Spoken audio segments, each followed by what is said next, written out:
અમદાવાદ શહેરના વિશાલાથી લઈને જુનાપુરા સરખેજ રોડ પર ડમ્પર ચાલકોનો વધતો ત્રાસ સ્થાનિકોમાં ભારે રોષનું કારણ બન્યો છે।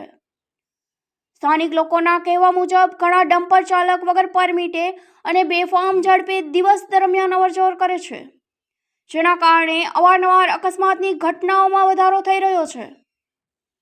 આજે વહેલી સવારે એક ગંભીર અકસ્માતમાં ડમ્પર ચાલકે 22 વર્ષના યુવાનને કચડી નાખતા તેનું મોત નીપજ્યું હોવાનું સામે આવ્યું છે।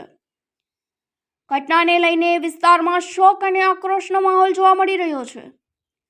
રહેવાસીઓએ ટ્રાફિક પોલીસ અને પ્રશાસન પાસે માંગ કરી છે કે આવા બેફામ અને બિનપરમિટ ડમ્પર ચાલકો સામે કડક કાર્યવાહી કરવામાં આવે અને મુખ્ય માર્ગો પર ચેકિંગ વધારવામાં આવે। હવે જોવાનું રહ્યું છે કે ટ્રાફિક પોલીસ દ્વારા આ મામલે શું પગલાં લેવામાં આવે છે। અહેવાલ કમલેશ ડાભી, ડીજી ન્યૂઝ, જુનાપુર, અમદાવાદ।